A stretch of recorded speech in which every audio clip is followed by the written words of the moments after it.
Hey everybody on YouTube. I thought I'd do a video today by request because I'm getting too many people contacting me who just do not understand how 3/4 Umatic works. You have to think outside of the box. What causes an issue, what causes a tape jam, and all these types of problems. When a deck is working properly, it's not necessarily going to be the deck. 9 times out of 10, it's going to be your tapes. These tapes are a disaster.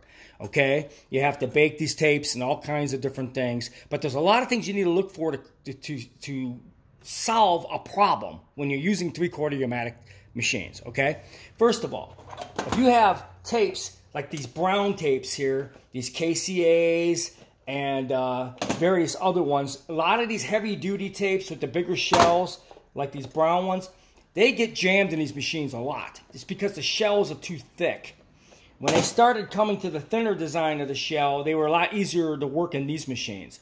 If you have a lot of these older tapes, you're better off finding one of the older workhorse machines to play them on because you're going to be jamming these a lot. It does not like these shells of these older tapes. So you want to look for an older machine that can play the tapes that have like top loaders and things like that. These front loaders, these machines have a lot of problems because they were designed very cheaply and they weren't a very good design towards the end.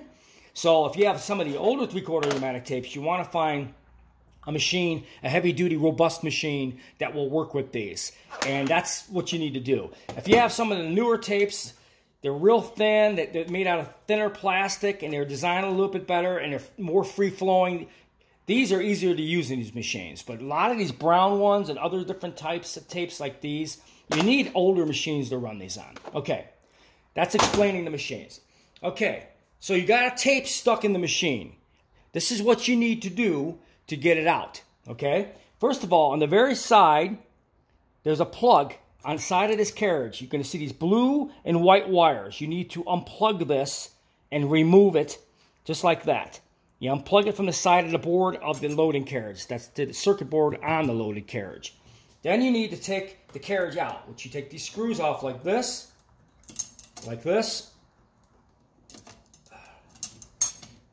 which is 2 screws on the top of this crossbar right here, okay? Then you take it out, just like so, okay? This will be in a down position, like so. That means the tape is going to be in, but it's going to be down there, okay? You could take the tape out like that, or you could roll the tape back, which you have to do anyways, to get the carriage back in the upright position. As you can see, you have to roll it and get the carriage back in the loading position, like so. Just like that. That's the loading position. You got to get it all the way back up. So that means you're going to have to roll this carriage from the down position to the beginning of the loading position all the way up. You sometimes have to spin this gear and you got to roll it all the way up. You got to get the carriage back to where it was after you take the tape out to the loading position such as this. Okay. Then you set the carriage on the side. Now you have to do this. If the machine's already had a tape jam, and you're going to notice these gears are in the wrong spot. So you got to take your finger on this plastic gear back here with the belt, and you got to roll it forward towards you. You got to get these gears to go all the way back to the beginning, just like that. So you're going to notice this thing is going to be completely in the wrong position when you get a tape jam. It'd probably be in a position like this. So you have to roll this gear forward and get it all the way into the beginning position before you put the carriage back in. All these pins should be up towards front here, so you need to roll that towards you until it stops, okay? So you rolled the gear back where it belongs. You took the cassette out, you set the loading carriage back to the beginning like so, okay, and you got the carriage out, okay. Now you need to check your tapes, because you're going to find out, most likely, you have a problem with your tapes. And generally, what you're going to see is something like this probably. A lot of times the tapes snap back into the cassette. You're going to have to go and resplice the tapes back to the spools. That's another big reason that causes tape jams in these machines, is the tape unspools off of the spool into the cassette. There's no tape here. So the machine can't find the tape, so it's going to go forward, rewind, because it can't find anything. That's another reason with these tapes. See here, the tape is missing. You got to take the cassette apart, and you got to respool the tape back to the other spool. You have to reload it back in the cassette properly where there's tape there again. If the tape is missing, that's what's causing the deck to jam, okay?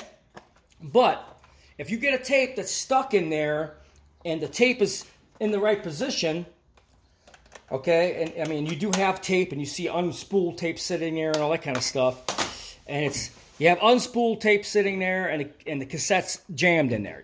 That's probably because it doesn't like the shell. So you need to eject the tape, in the carriage and try reloading again.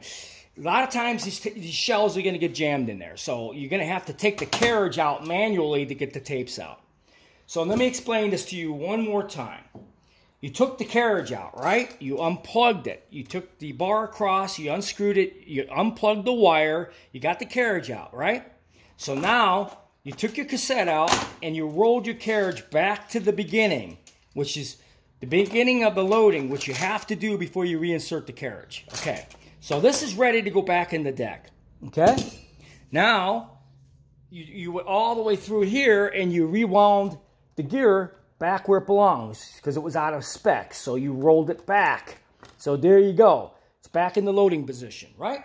Okay, so now all you have to do is take the carriage, put it back in, make sure it seats properly down in there. Like so. Put your bar across, like so. Like I said, people, got to be an engineer to do this. This is not a simple thing.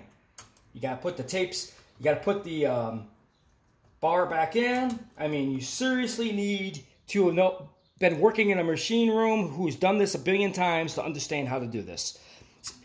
Simple people can't just do this because this is very technical stuff. If you don't know what you're doing, you're going to really screw up these decks. All right, got the wire. You plug it back in, like so. And as you can see, turn the machine back on. In load. There you go. It's now working properly. Very simple. This is how you do this. Follow step by step. You can't go wrong. But most of the time, you're going to find out that the tapes are missing. Basically, what causes fast forwarding rewind is because there's no tape there, because the tape snapped back into the cassette. So, hope this answered some of your questions. I'm really busy, people. I don't have a lot of time to teach people engineering, but if you follow my directions, you'll be able to get these tapes to play. Hope you enjoyed this video.